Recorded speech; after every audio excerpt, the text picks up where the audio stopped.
My name is Emily. I'm 31 years old and I work as a benefits planner for a global life insurance company. Despite the decent pay, my job often takes me to various companies, providing ample opportunities to meet new people, including men. However, recently, one of these acquaintances put me through a terrible ordeal driven by his grief for money, ultimately ruining a significant milestone in my life. Today, I'd like to share the story of this unfortunate event. I lost both my parents in a car accident when I was in elementary school. Raised by my maternal grandparents, who didn't have much money, I attended local public schools throughout middle and high school. Despite their financial constraints, my grandparents took out loans so I could attend a somewhat expensive college. After securing a job, I took over the remaining debt, leaving me a bit financially strapped. It was during this time that I met David through a mutual work connection. Upon sharing my financial situation with him, David nervously laughed, revealing his own struggle with student loans. "I'm in a similar boat, still paying off student loans," he said. "So, we're the debt repayment couple, huh?" I replied, feeling an immediate connection. "Exactly," I said. "I'd love to be debt-free as soon as possible." During our time dating, I found immense happiness with David, despite our limited disposable income. Over the 3 years, David continued to excel in his career, earning promotions that improved our quality of life. As his income increased, so did our relationship's stability. I, too, intensified my efforts in debt repayment, not wanting to lag behind. David always had encouraging words for me, reminding me not to push myself too hard. "Emily, if you collapse, I'll be ruined too. You're the reason I can work hard like this." "Thank you," he'd say. I reciprocated his support, acknowledging that he was my source of motivation as well. We emotionally supported each other through the daily grind, finding fulfillment and purpose in our relationship. It was during this high point that David finally proposed, expressing his desire for us to be lifelong partners, supporting each other through thick and thin. Overjoyed, I accepted, looking forward to our future together. We decided to rent a new condo and move in together, both of us earning well. Our relationship only seemed to grow stronger, with David's parents welcoming me with open arms, thrilled to meet the woman their son had chosen, a beautiful and talented graduate from a reputable university. I recall feeling a mix of awkwardness and flattery as David's parents showered me with compliments. With no parents of my own and my grandparents, who raised me, now in a nursing home, I decided it was time for David to meet my high school best friend, Melissa. We arranged to meet at a cafe near Melissa's condo. "Nice to meet you, I'm David," he greeted her warmly. "Happy to finally meet you," Melissa replied with a smile. "Emily told me lots about you. Please take good care of her, she can be vulnerable at times." Though Melissa and I were the same age, she exuded stability and reliability. I had always looked up to her as a big sister figure, leaning on her for support when needed. A few months after this initial meeting, Melissa once again proved her unwavering support when a significant turning point came. Introducing David to my best friend went smoothly, and soon after, David and I began diving into wedding planning. However, David's work began demanding more of his time, often intruding on our plans. Even on days we had set aside for dress shopping, urgent calls would disrupt our schedule. "I have to work this weekend. I know it's a big day for us. I'm really sorry," David would apologize. Understanding his commitments, I reassured him, "It's okay. I'll try on the dresses, snap some pictures, and we can pick one later. Thank you for understanding." During this time, David was swamped with work, often having to work weekends and travel for business trips during the week. Left to handle much of the wedding planning on my own, juggling it with my job became exhausting. But despite the challenges, our hard work paid off. The ceremony and reception exceeded our expectations, with heartfelt speeches from Melissa and blessings from my grandparents, who sent their regards through a video message. As we bid farewell to the last of our guests, David and I finally found a moment to relax in the backstage room, basking in the joy of our special day. I still vividly recall the moment David's demeanor shifted, his casual demeanor abruptly interrupted by a surprised look upon checking his phone after our small talk. As he hastily excused himself from the table to take the call, I assumed it was work-related, not foreseeing the impending upheaval about to unfold in our lives.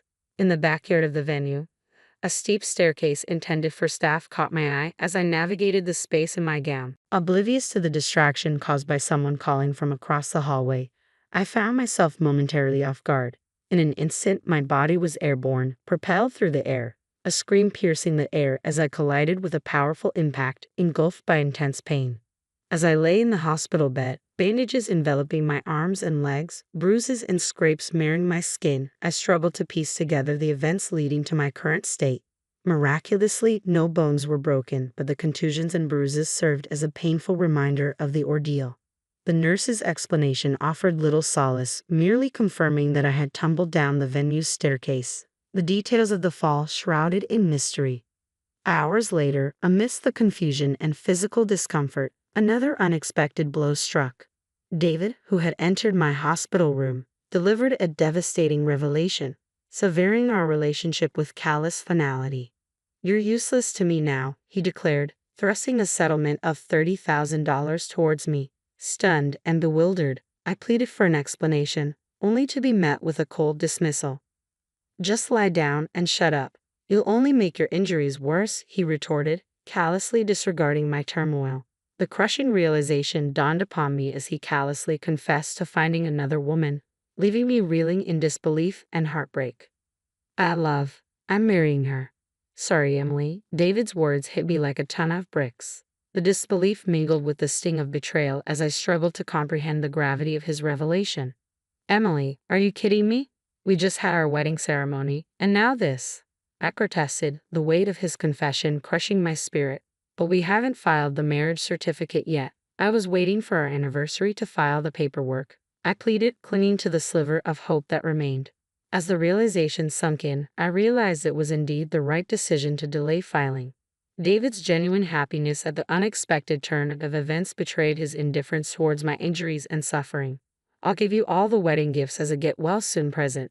Bye," he nonchalantly declared before leaving, his laughter echoing in the empty room. "Wait, David," I called out, desperation tainting my voice. But he didn't hear, the sound of his departing laughter haunting my thoughts. Tears streamed down my face as I clung to Melissa, pouring out my heartache and despair. "It's been so tough," I sobbed, recounting the ordeal to Melissa. "I'm furious that this happened to you, Emily. Focus on healing for now. I'll look for the culprit," Melissa reassured me, her support a lifeline amidst the chaos. "The culprit." "David," Melissa's words hung heavy in the air, the pieces of the puzzle slowly falling into place. "He was even laughing when I was waiting for you to change so we could leave together. Then ambulances showed up, and it was chaos. They said you'd have fallen down the stairs. That's when I saw it. As they were carrying you, he had this nasty smile on his face," she recounted, a chill running down my spine at the revelation. "Did David push me down the stairs? What could he possibly gain from it?" The questions gnawed at my mind, but I pushed them aside, focusing on healing, as Melissa advised. As my physical wounds began to heal, so did the wounds of my heart, transforming my sorrow into fierce anger.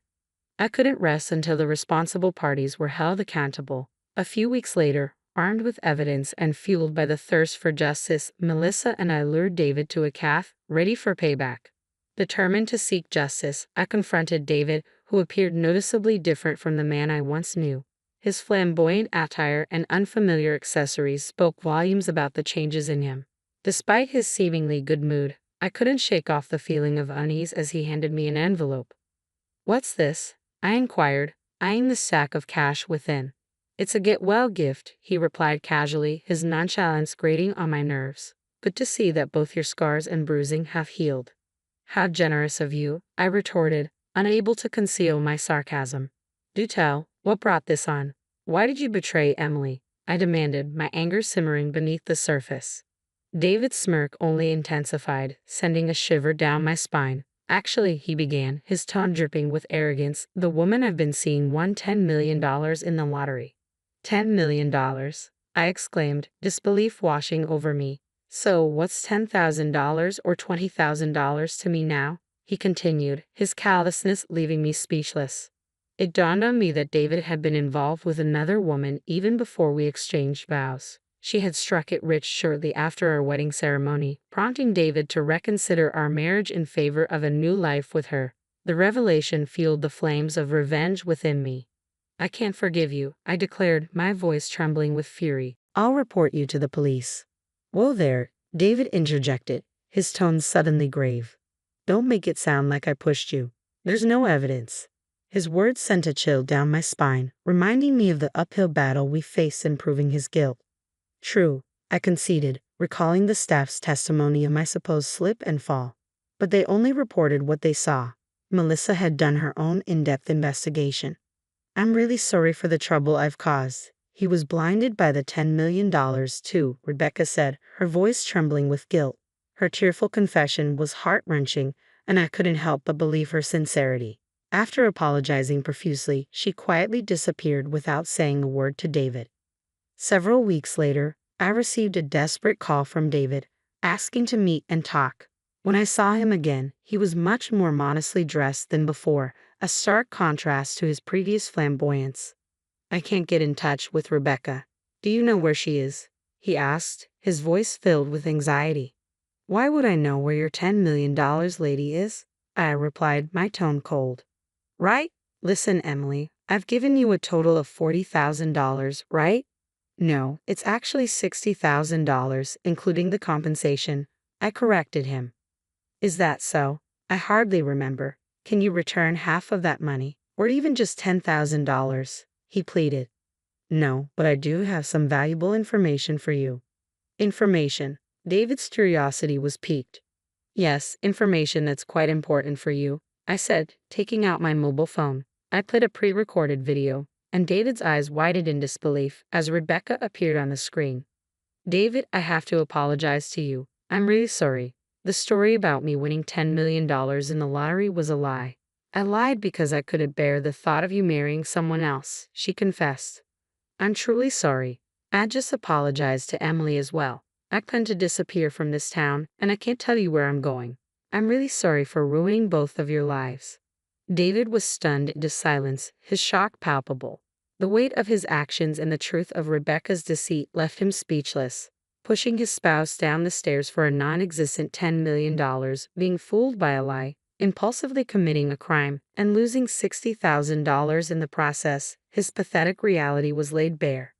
I left David as he was, head down and immobile, overwhelmed by the consequences of his actions and the ruin of his own making.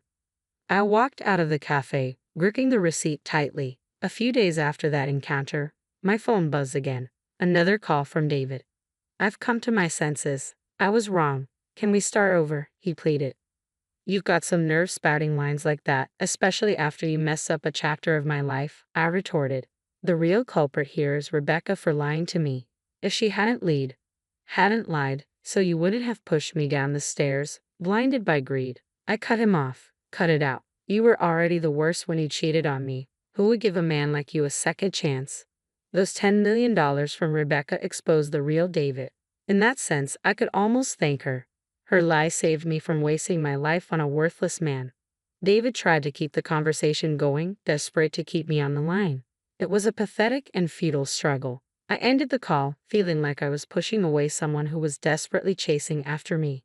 David had quit his job long ago, banking on Rebecca's $10 million lie. Now, it seemed he had to find new work. Melissa told me this as we shared drinks at my place over the weekend.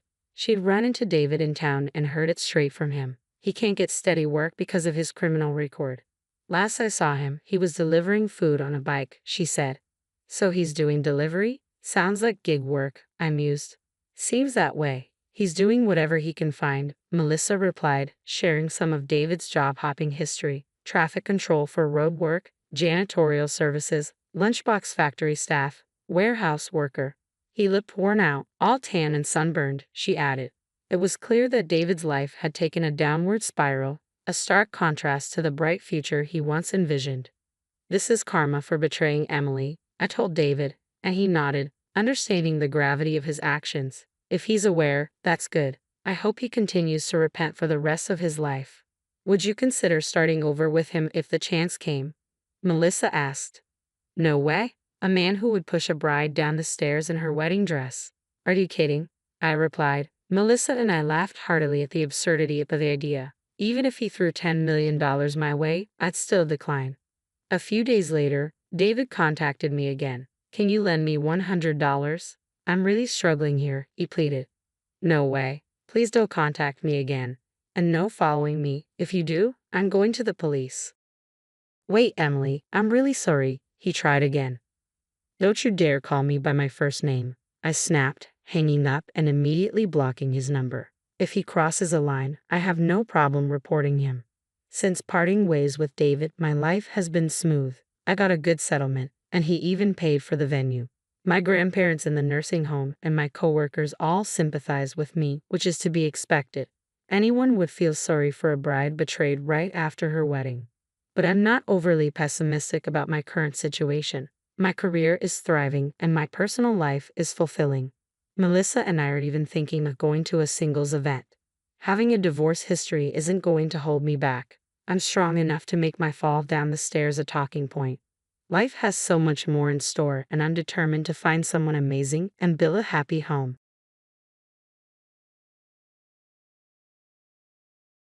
Once my dad, who works in a factory, canceled the engagement right after my stepmom said so. She, being quite mean, threw tea on my dad's face while laughing like crazy. Surprisingly, my stepdad didn't scold her. The tea stain spread on the suit my dad had specially cleaned for the occasion. But luckily, the tea was just lukewarm, so no burns. I handed a napkin to my dad, and Tom, panicking, tried to clean the suit. Despite worrying about injuries, Tom couldn't help but laugh at his parents' behavior. During this chaos, my dad, without saying anything, stood up straight, pointed at them, and declared he would ruin their company. In a voice I'd never heard before, he took my hand, and we left the chaotic scene behind. Tom apologized to my dad and quickly followed us, but my dad, gravely, said there's no need. I'm Yvonne Warner, a 26-year-old office worker, with a bit of a family situation. My mom passed away when I was little, and my dad raised me alone. He worked at a factory, but never missed any of my school events. In college, I dated Tom, who was 2 years older. Tom was gentle and polite, but there was some conflict with his parents. Despite that, I continued dating him, proud of how he put me first. I wanted to introduce him to my dad and see their reactions. When we bumped into my dad on a date, there was a mix of fear and excitement. Tom nervously introduced himself to my serious-looking dad. Tom, looking tense, bowed deeply and greeted my dad. My dad, happy to accept, smiled warmly and started chatting with him. So, you're Yvonne's boyfriend. Don't be so nervous. Take good care of her, okay? My dad reassured Tom. Yes, I'll do my best. Thank you, Tom replied. As they kept talking, Tom relaxed, and they got along well. I was relieved to see the two important men in my life getting along. I had been worried about what if my dad didn't like Tom. We couldn't spend much time as my dad had work, so we parted ways after saying goodbye to Dad. Turning back to Tom, who looked dazed, I asked if there were any problems. Suddenly, he got excited, asking, "That was really your dad, right?" Puzzled by his odd question, I answered without hesitation, "Yes, that's my dad." "Why? What's up?" Right. That's what I thought," Tom said, crossing his arms and deep in thought. I grew curious and asked him what he was pondering. His vague response left me unsettled, and he evaded any further questions. Even though he said he liked my dad, I started to worry. What if he actually didn't? It made me anxious. A few days later, Tom called me for an important talk. Nervous about our last meeting with my dad, I went to the meeting place, a cafe. Tom was already there, and I could see his gloomy face through the glass. My anxiety deepened, but I decided to act cheerful anyway. As I entered and informed him of our meeting, I approached him slowly. Tom, deeply sighing, was startled when I tapped him on the shoulder. "Well, Yvonne, you scared me," Tom said, holding his chest with wide eyes, taking a deep breath when he saw me. I was surprised by how startled Tom was. He seemed deeply troubled. Sitting across from a still gloomy Tom, I ordered from the waiter. My anxiety grew as Tom's face remained downcast. I really wanted him to pour out everything on his mind, so I spoke up. "Hey, Tom, what's bothering you so much? Is there something wrong about my dad?" When I asked this, Tom quickly looked up and immediately denied it. "Absolutely not. I actually respect your dad. It's just my. He trailed off and looked down again. I sighed. It seemed like I had to pry it out of him. I asked directly, "If you're worried about something, I want to know what's on your mind." Tom took a deep breath as if making up his mind and started to talk. "Actually, there's something I want to tell you about my parents. It's a bit of a long story, but I need you to hear it all." The story Tom told was quite shocking. According to him, his parents lack class and only judge people by their educational background and job. They've been horrible to him, constantly interfering in his life. When he introduced a girlfriend, they criticized her on the spot and sent her away. The girls would end up breaking up with him in tears. That's why Tom wanted to marry me but was worried because of his parents. I told him there's no need to worry. We don't have to involve his parents in our marriage. Just bear with them during the wedding formalities. My dad seemed to like Tom, so what's the problem? I don't mind about that. It's okay. My dad liked you, so don't worry. Really, that makes me happy. When I first met your dad, I was surprised how different he is from my own parents. I thought that if I married Ivan, I'd become the son of such a great man. But getting married means my parents become your parents too, and I couldn't decide. Tom brightened up when I said my dad liked him but soon sighed deeply. However, Tom seemed to have an idea and looked up, apologizing. "When we go to meet my parents for our marriage, can we have your dad come too?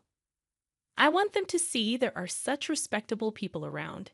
It might not change them right away, but I hope it does." "Okay, I'll talk to my dad about it, but I wish you had talked to me about this in a different way." "Oh, sorry. I'll do it properly from now." Tom suddenly realized, hurriedly and properly proposing marriage to me. After receiving Tom's proposal, I quickly decided to talk to my father about it. Initially hesitant, my father agreed when Tom came to formally ask for my hand in marriage. Then Tom and I set a date to meet his parents. On the day of the visit, all dressed up, we stood at the front door of Tom's family home, meeting Tom's parents for the first time. After hearing such stories, I was understandably nervous. My father, trying to lighten the mood, laughed and encouraged us. "No need to be so tense. Tom's parents are just a bit overly concerned. Be confident." Feeling reassured by my dad's pat on the back, my nerves eased slightly. As it was time, Tom rang the doorbell, but there was no sound. We even wondered if they were not home. In a slight panic, Tom rang again, but still there was no response. Not wanting to make a bad impression in front of my father, Tom excused himself and went inside first. My father and I exchanged glances and waited silently for Tom. Soon, Tom came out looking flustered. Before I could ask what happened, Tom began making excuses with a forced smile. "Sorry, there was a bit of a delay, but please wait. We'll be ready soon." And with that, he went back inside. My father sighed in exasperation, and I felt increasingly worried. Inside, this incident might even jeopardize our wedding plans. My father isn't short-tempered, but he dislikes dishonesty, so I couldn't help but consider the worst-case scenario. Lost in these thoughts, finally, Tom came out and awkwardly invited us in. Inside, his parents were waiting. But their demeanor was odd. His mother greeted us with a sly grin, while his father looked away disinterested. We were led to the living room, but the tea served was hastily prepared and lukewarm. Despite Tom's silence and the tense atmosphere, I decided to push through with the introduction. Tom, regaining his composure, introduced my parents, and at the same time, he introduced us as well. Feeling the warmth of Tom's thoughtful introduction of both my father and me equally, our hearts were filled with gratitude. However, his parents sneered at the introduction, and in the next moment, his mother's hand reached for a teacup. "Factory working father, let's call off the engagement," she said. As soon as she said that, my mother-in-law splashed tea on my father. My father-in-law, who was smiling and giggling next to her, did not blame my mother-in-law for her actions. The stain on the suit my father had specially cleaned for this day spread quickly. Fortunately, the tea that was thrown at my dad was lukewarm and almost cold, so there was no worry about burns. Shocked, I offered my dad a handkerchief, while Tom panicked, wiping off my dad's suit. Tom, worried about injuries, got angry at his parents who only laughed in response. Meanwhile, my dad said nothing but stood up and pointed at them, saying, "Then I'll ruin your company," speaking in a voice I'd never heard before. He took my hand, and we left the oak corner house behind us. Tom's voice scolded his parents, then quickly followed us. "Father, mother-in-law, I'm really sorry. I'll have my parents apologize later," Tom pleaded. "No need. We're done with them anyway," my dad said, gravely patting Tom's shoulder. We went back to our house with Tom, and my dad immediately changed clothes. During that time, Tom was earnestly apologizing outside my dad's room, and I could hear my dad's troubled voice occasionally. However, I was too shocked by what Tom's parents had done to pay attention. I knew they wouldn't be easy to get along with, but I didn't expect such behavior. I was furious that they insulted my dad. Sitting on the living room sofa, clenching my fists, I replayed the event in my mind. It wouldn't help the situation, but I couldn't help it. When my dad finished changing, he and Tom came into the living room. Tom immediately apologized to me, almost bowing down. "Yvonne, I'm really sorry. I never expected them to do such a thing, especially to insult your dad. I'm truly sorry. I did something terrible," Tom said, clearly knowing it wasn't something easily forgiven. His sincerity was evident as he didn't even ask for forgiveness. That meant I had to apologize to Tom as well. I took Tom's hand as he kneeled on the floor and apologized. "I'm sorry too. I should not have suggested it without knowing everything. I didn't expect things to turn out this way." Then I turned to my dad and apologized with all my heart. "Dad, I'm sorry this happened because of my thoughtless suggestion." My dad just looked down, troubled, and shrugged his shoulders. It was hard for him to say anything. None of us expected this outcome, but that meant my dad's threat was serious. I decided to ask him about it. "Dad, was what you said true? Are you really going to ruin their company?" To my question, my dad glanced at Tom and then nodded firmly. "Yes, it's true. I'm going to ruin their company. Their business was already struggling, so I've been thinking about what to do. This seems like a good opportunity to cut ties." My father's eyes revealed unwavering determination. He runs an industrial company, serving as both the factory manager and CEO of a renowned top-tier local enterprise. Initially, he started as a worker in this factory, giving up his dream of becoming a painter to raise me Al. After my mother passed away, he worked tirelessly at the well-paying local factory, and his hard work was recognized with several promotions. Eventually, he caught the attention of the former CEO, also the former factory manager, who chose my father to take over the company when he decided to retire. The company expanded its business, owning various subsidiaries, and one of these subsidiaries is managed by Tom's father, my father-in-law. We discovered this during our recent visit, though ideally, my father-in-law should have realized this. Unfortunately, due to Tom's mother's premature actions, his parents' prejudices prevented this from being clarified, leading to the current situation. My father mentioned that his company was facing some management difficulties, and he was pondering what to do, considering layoffs to improve management. However, he'd rather avoid that. It was a good opportunity to decide which parts to downsize, my father said with a troubled smile, clearly reluctant to lay off any of his employees. After Tom's serious conversation with my father, he asked Tom in a low voice about his decision to close down his father's company. Tom hesitated at first, but then looked firmly at my father and replied, "I've already cut ties with them. They did something unforgivable. I think part of the consequence is paying for their actions. More than that, I want them to reflect on what happened, including this incident. But I have a request.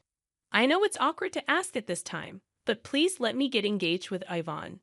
I know I've caused trouble with my parents, but more than anything, I want to be with Yvonne. Please forgive me." Crossing his arms, my father pondered Tom's words. It might seem inappropriate right after such an incident. However, moved by Tom's earnestness, I also pleaded with my father, "Please, Dad, I know things turned out this way, but I want to be with Tom." After hearing our request, My father hummed for a while and then shook his head as if in resignation. If you both feel the same way, it's fine. But there's a condition. Your parents are company executives. I want to know what you plan to do with their employees. If you can't do that, your marriage is off. My father said this and sent Tom away, not even glancing at me before returning to his room. A few days later, Tom came up with a plan for his father's company's employees. He had arranged a meeting with my father, and when I returned from work at 1723, they were deep in discussion. It was apparent that Tom had written down possible job placements for all the employees and was showing it to my father. I hope you can employ them at your company.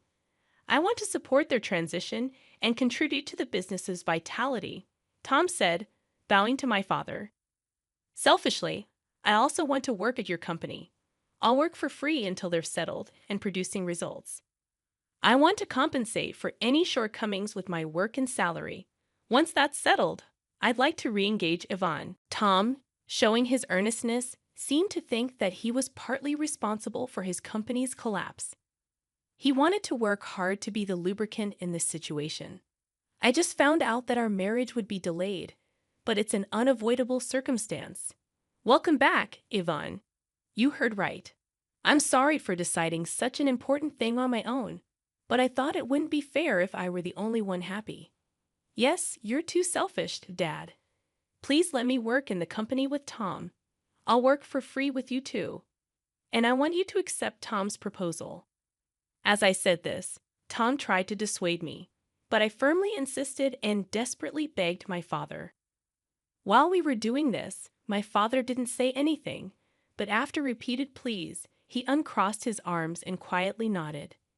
Speaking of which, Tom's parents hadn't apologized yet. My father seemed to have been waiting for them for the past few days, but that period had ended. Time's up, he muttered, beginning preparations to take over my father-in-law's company. Time passed, and finally, the day came when the company collapsed. Tom's parents contacted us in protest, summoning the three of us to their home. When we arrived, the place was crowded with people protesting the company's closure. They were all former employees, angry and shouting. It seemed Tom's father hadn't explained anything to the employees. By summoning us, it looked like his parents intended to shift their failure onto us. As soon as they saw us, they pointed and started accusing. Look there, that's the root of all evil. It's not me. They're the ones who ruined the company, not me. Yes, especially that woman. She seduced our son and ingratiated herself with her father. We are victims too, so stop complaining about it. Others also vocally criticized my father and me, attempting to deflect attention away from themselves.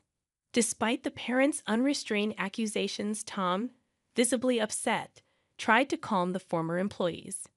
Please wait, everyone. Yes, my father's company collapsed, but it's because of those two also. I want to help all of you who suffered unfairly with job placements. Please listen to me. Gradually, the commotion subsided, and the former employees turned their attention to us. Tom then called out each person's name, announcing their new job placements. Realizing they were not abandoned, the employees breathed sighs of relief. After announcing every employee's placement, his parents started causing a scene. Hey, Tom, what about us? Why are you ignoring us? Yes, Tom, didn't we tell you we're victims too? Tell us our job placements. If you do, we might even forgive that man and allow your marriage to that woman.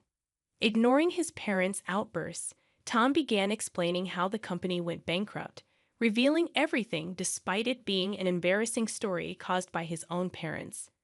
Tom apologized for the inconvenience caused to all of them, and thanks to a kind-hearted CEO, their jobs were secure.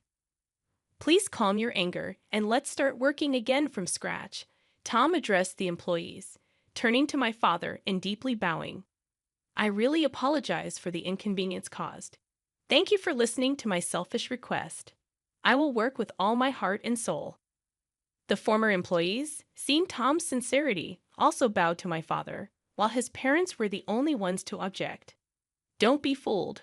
That man ruined the company, and that woman egged him on. Wake up to reality. You're struggling for jobs because the company was destroyed, right? Just because you're getting help doesn't mean you should lose sight of the truth. Despite the parents' desperate appeals, everyone had already heard the story from Tom.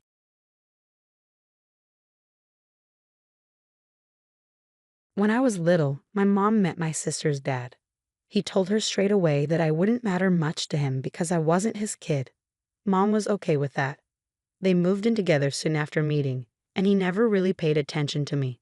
I was just there when they had my sister Katie. They were married by then, and Katie was always his favorite.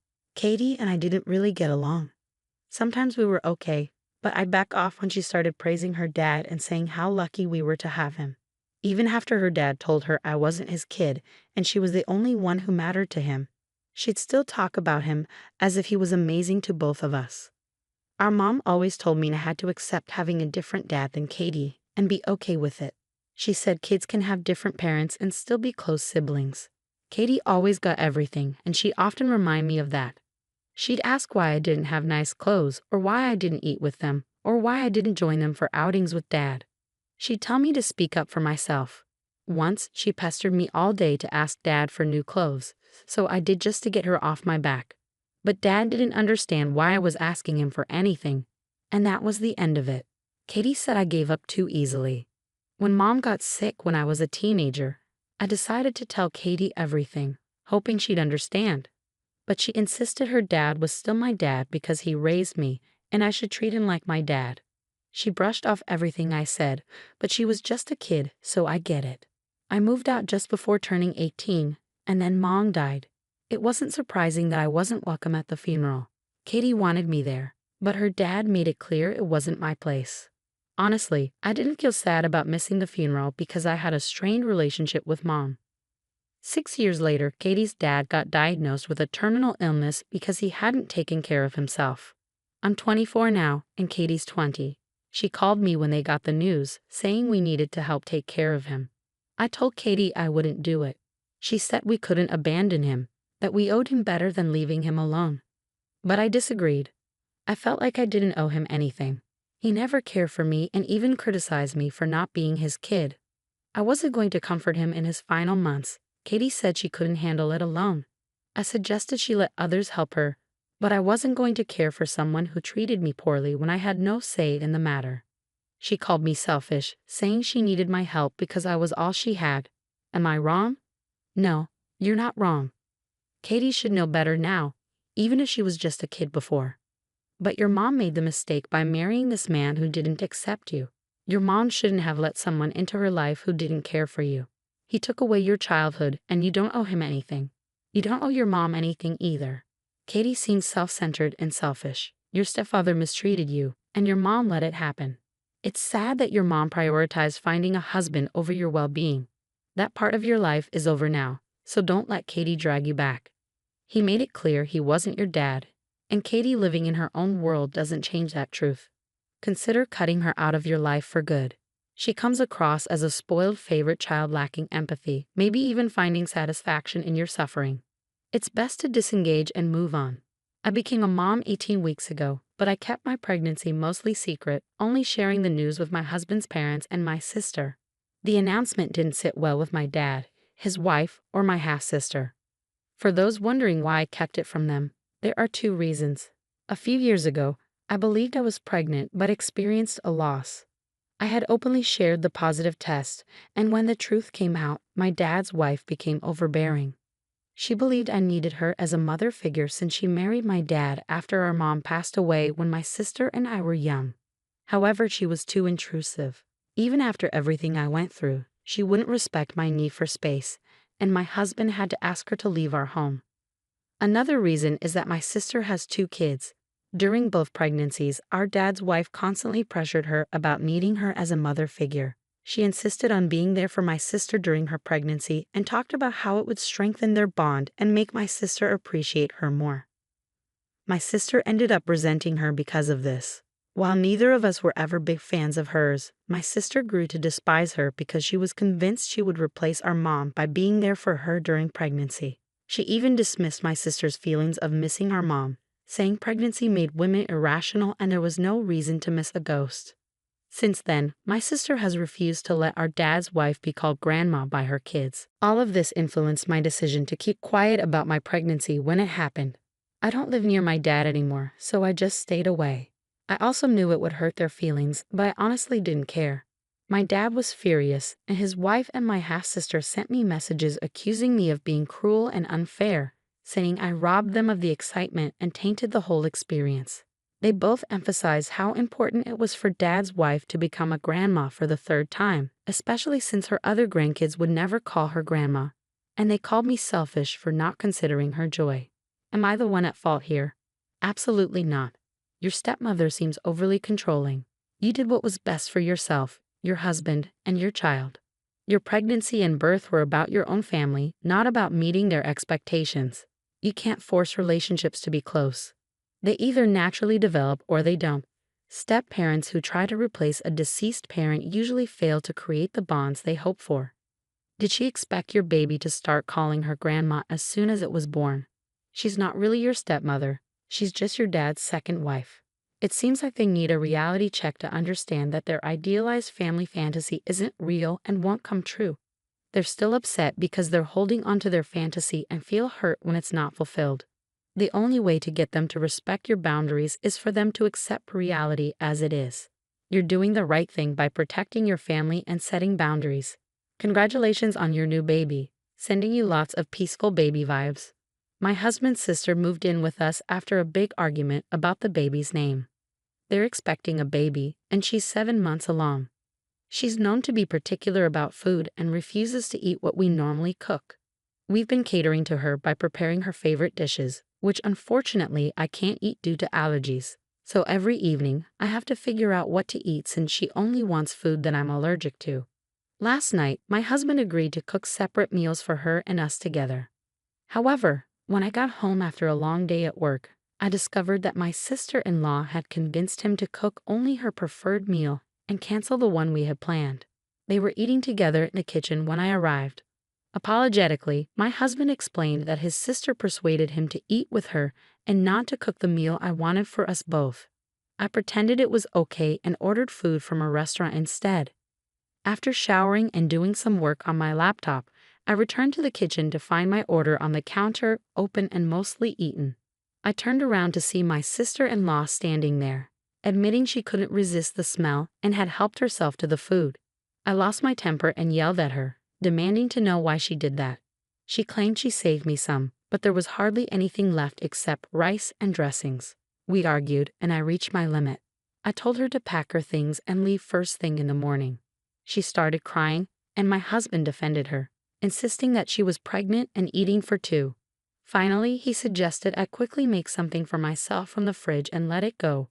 But I refused, leading to a bigger argument.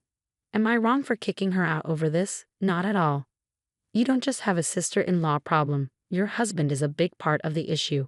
Your sister-in-law does sound selfish and entitled, pregnant or not, but the real issue lies with your husband prioritizing her needs over yours.